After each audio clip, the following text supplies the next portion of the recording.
ఈ ఆర్థిక సంవత్సరంలో వృద్ధి రేటు 7%, సవాళ్ళున్న మెరుగైన పనితీరు, ఏటా 78.5 లక్షల ఉద్యోగాలు సృష్టించాలి. ఇవి నిర్మలా సీతారామన్ గారు నిన్న ప్రవేశపెట్టిన ఆర్థిక సర్వేకి సంబంధించి. అంటే ఆర్థిక సర్వేలో చాలా కీలకమైన పాయింట్. ఆర్థిక సర్వేను చీఫ్ ఎకనామిక్ అడ్వైజర్ రూపొందిస్తాడు, ఫైనాన్స్ మినిస్టర్ పార్లమెంట్ సమర్పిస్తాడు. ఇది ప్రభుత్వం ఎకానమీ పైన ప్రభుత్వానికి అంచనా. చాలా కాలంగా మాలాంటి వాళ్ళని చెప్తున్న అంశం. ఇందులో ఒక కీలకమైన అంశం ఉంది. The corporates who are swimming in the profits, అంటే లాభాల్లో ఈదుతున్నారట. So who are swimming in profits. ఇవాళ మీరు హిందూలో చదవండి పొద్దున్నే. నేను ఇంకా ఎకనామిక్ సర్వే అదొక 450 పేజీల పుస్తకం. ఆ పుస్తకం మొత్తాన్ని నేను చదవలేదు, కానీ దట్ ఇట్స్ రిపోర్టాజ్ చదివాను. ఇందులో చూడండి, the corporates who are swimming in profit should take up the responsibility to create productive jobs. అంటే కార్పొరేట్ కంపెనీలు లాభాల్లో ఈదుతున్నాయి. అంటే మోడీ ప్రభుత్వం వచ్చాక కార్పొరేట్ సంస్థలు భారీగా లాభాలు పొందుతున్నాయి అనేది మాలాంటి వాళ్ళు మాట్లాడితే విమర్శగా చూశారు. ఇప్పుడు చీఫ్ ఎకనామిక్ అడ్వైజర్ నాయకత్వంలో రూపొందించిన ఎకనామిక్ సర్వే, ఆర్థిక మంత్రి ప్రజెంట్ చేసిన ఎకనామిక్ సర్వే చెప్తోంది. మేము మొదటి నుంచి ఇదే చెప్తున్నాం కదా. సో ఈ ప్రభుత్వం 10 ఏళ్ళుగా అనుసరించిన ఎకనామిక్ పాలసీస్ వల్ల కంపెనీల ప్రాఫిట్లు పెరిగాయి, ప్రజల ఆదాయాలు పెరగలేదు అని. ఇప్పుడు అదే విషయాన్ని ప్రభుత్వమే అంగీకరిస్తోంది. ఇంట్రెస్టింగ్ ఏంటంటే, ప్రొడక్టివ్ జాబ్స్ క్రియేట్ అవుతలేవు, మీరు ప్రాఫిట్స్ అనుభవిస్తున్నారు అంటున్నారు. 2019 సెప్టెంబర్లో కార్పొరేట్ ఇన్కమ్ ట్యాక్స్ను 10% దాకా తగ్గించారు. ఎందుకంటే అంతర్జాతీయ ప్రమాణాల ప్రకారము భారతదేశంలో ఎక్కువ ఉంది కార్పొరేట్ ట్యాక్స్, తగ్గిస్తున్నామని చెప్పారు. దీనివల్ల కేంద్ర ప్రభుత్వానికి 1,86,000 కోట్ల ఆదాయం పోయింది. అప్పుడు ఏం థియరీ చెప్పారంటే, ఈ రాయితీ వల్ల కంపెనీలు ప్రొడక్షన్ పెంచుతాయి, ఇన్వెస్ట్మెంట్ పెంచుతాయి, ఫలితంగా ఉద్యోగాలు పెరుగుతాయి, ఎకానమీకి లాభం, అందుకే మేము ఈ రాయితీ ఇస్తున్నామన్నారు.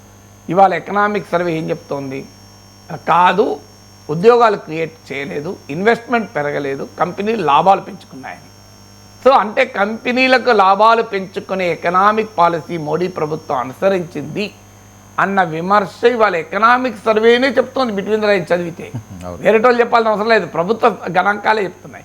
ఎందుకంటే జాబ్స్ క్రియేట్ కాలే. ఇప్పుడు ఏడాదికి 1,20,00,000 ఉద్యోగాలు క్రియేట్ కావాలి. ఎందుకంటే మన దేశంలో అంటే వర్కింగ్ ఏజ్లో ఉన్న పాపులేషన్, అంటే లేబర్ ఫోర్స్ అడిషన్స్, ఇంతమంది ఉద్యోగాలకు కావాలి. కానీ ఎకనామిక్ సర్వేలోనే చెప్తుంది 78 crore మించి 78 lakhs మించి ఉద్యోగాలు క్రియేట్ కావు అని. మరి ఆ అన్ఎంప్లాయ్మెంట్ గ్యాప్ని ఎవరు ఫిలప్ చేయాలి? ప్రొడక్టివ్ జాబ్స్, క్వాలిటీ జాబ్స్ రావడం లేదని ఎకనామిక్ సర్వేని ఒప్పుకుంటుంది. Corporates investment పెంచిందా? లేదు. మీరు ఇన్వెస్ట్మెంట్ రేషియో అంటారు.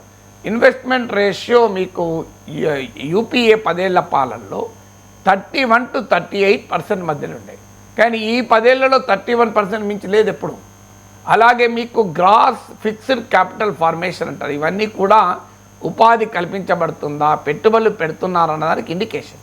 గ్రాస్ ఫిక్స్డ్ క్యాపిటల్ ఫార్మేషన్ 33% దగ్గర లిమిటెడ్. అంటే క్లియర్గా కంపెనీలు తమ లాభాలు పెంచుకుంటున్నాయి, కానీ ఉద్యోగాలు క్రియేట్ చేయడం లేదు, ప్రజలకు ఆదాయాలు కల్పించడం లేదు అన్నది ఎకనామిక్ సర్వే సారాంశం. మేమంటున్నది కూడా ఇదే. అయ్యా, కంపెనీలకు రాయితీలు ఇస్తే ఉద్యోగాలు రావు, ప్రజలకు వినిమయ శక్తిని పెంచితే ఉపాధి పెరుగుతుంది అని. అంటే ఎకనామిక్స్లో 2 రకాల కాన్సెప్ట్స్ ఉంటాయి. ఒకటి supply side economics, 2 demand side economics. Supply side economics వాళ్ళు నమ్మేది ఏంటంటే, పరిశ్రమలకు, పారిశ్రామికాధిపతులకు, పెట్టుబడిదారులకు రాయితీలు ఇస్తే ఎకానమీ డెవలప్ అవుతుంది అంటారు. అది పూర్తి అబద్ధమని ఎకనామిక్ సర్వే ఒప్పుకుంటోంది. అయినా ప్రభుత్వం మళ్ళీ సప్లై సైడ్ ఎకనామిక్స్ నమ్ముతుంది. ఇవాళ ప్రొడక్షన్ లింక్డ్ ఇన్సూరెన్స్ స్కీమ్ అంటారు. అంటే నీవు ప్రొడ్యూస్ చేస్తే నీకు ఇన్సెంటివ్ ఇస్తారు. ఓకే, కానీ ఇవ్వాల్సింది ప్రొడక్షన్ కాదు, ఇవ్వాల్సింది ఎంప్లాయ్మెంట్. ఇప్పుడు ఉదాహరణకి ఈ వాటర్ బాటిల్ ఉంది. ఈ వాటర్ బాటిల్ 1000 ప్రొడ్యూస్ చేస్తున్నారు. నువ్వు 1,00,000 ప్రొడ్యూస్ చేస్తే నీకు ఇన్సెంటివ్ ఇస్తా అంటున్నారు. ఓకే, కానీ 1,00,000 ప్రొడ్యూస్ చేయాలంటే 1,00,000 బాటిల్ కొనేవాడు ఉండాలి కదా. అంటే లేకపోతే ఏం జరుగుతుంది? ఇన్సెంటివ్ మింగేసి కూర్చుంటారు. సో అందువల్ల జరగాల్సింది ఏంటి? నువ్వు ఎంప్లాయ్మెంట్ లింక్డ్ ఇన్సెంటివ్స్ ఉండాలి. నువ్వు ఎంతమందికి ఉపాధి కల్పిస్తావు అన్నది. ప్రొడక్షన్ ఎప్పుడు వస్తుంది? కొనేవాడుంటే ప్రొడక్షన్ అద్దన వస్తుంది. ప్రొడక్షన్ ఇన్సెంటివ్ కాదు, ఎంప్లాయ్మెంట్కి ఇన్సెంటివ్ ఉండాలి. ఎంప్లాయ్మెంట్ ఇన్సెంటివ్ ఉన్నప్పుడు ఆదాయాలు పెరుగుతాయి. ఆదాయాలు పెరిగితే కొనేవాడు పెరుగుతాడు. కొనడం పెరిగితే ఆటోమేటిక్గా ప్రొడక్షన్ పెరుగుతుంది. సో అందువల్ల ఈ డిమాండ్ సైడ్ ఎకనామిక్స్ను ఇగ్నోర్ చేయడం వల్ల వచ్చింది. మీరు లాస్ట్ 5 ఇయర్స్లో, లాస్ట్ 10 ఇయర్స్లో ఎవరేజ్ గ్రోత్ రేట్ 5.8%. అదే 2004 to 14 a decade of corruption, a decade of incompetence, policy paralysis, నువ్వు ఎన్నన్నా పేర్లు పెట్టు, అప్పుడు 7.8% ఎవరేజ్ గ్రోత్ రేట్. అయితే ఒక వాదన చేయొచ్చు, ఇప్పుడు పాండమిక్ వచ్చింది కదా, ఉక్రెయిన్ వార్ వచ్చింది కదా, అలాగే మీకు గాజా యుద్ధం వచ్చింది కదా అని వాదించవచ్చు. అప్పుడు కూడా వచ్చాయి. 2008లో ఇంత గ్లోబల్ ఫైనాన్షియల్ క్రైసిస్ వచ్చింది. అది మామూలు సంక్షోభం కాదు కదా. మొత్తం లేమన్ బ్రదర్స్ లేకపోవడంతో మొదలై పెద్ద ప్రపంచవ్యాప్తంలో ఉన్న ద్రవ్య సంక్షోభం వచ్చింది. ప్రపంచ ఎకానమీ మొత్తం కుదేలైపోయింది. సో అప్పుడు వచ్చింది గ్లోబల్ అలాగే 2012 ఆ ప్రాంతంలో ఆయిల్ షాక్ వచ్చింది. $140 పర్ బ్యారెల్ పోయింది. అది ఈ 10 ఏళ్లలో ఎన్నడూ లేదు. ఈ 10 ఏళ్ళలో అందులో సగం కూడా లేదు గ్లోబల్ ఆయిల్ ప్రైసెస్. అందువల్ల ప్రతి ఆ పీరియడ్లో ఉన్న ఛాలెంజెస్ ఆ పీరియడ్లో ఉన్నాయి, ఈ పీరియడ్లో ఉన్న ఛాలెంజెస్ ఈ పీరియడ్లో ఉన్నాయి. ఈ పీరియడ్లో మోడీ పీరియడ్లో 5.8% ఎవరేజ్ గ్రోత్ రేట్. అంతకుముందు యూపీఏ అన్ని కుంభకోణాలు వచ్చిన పీరియడ్లో 7.8. ఈవెన్ లాస్ట్ ఇయర్ 8%, ఇప్పుడు 6.5, 6.7% మించి ఉండదు. దీనికి కారణం ఏంటి? ఎకనామిక్ సర్వేలో ఉంది. ప్రజలకు ఉద్యోగాలు లేవు, ప్రొడక్టివ్ జాబ్స్ లేవు, ఎంప్లాయ్మెంట్ ఇది బిగ్ ఛాలెంజ్ అని.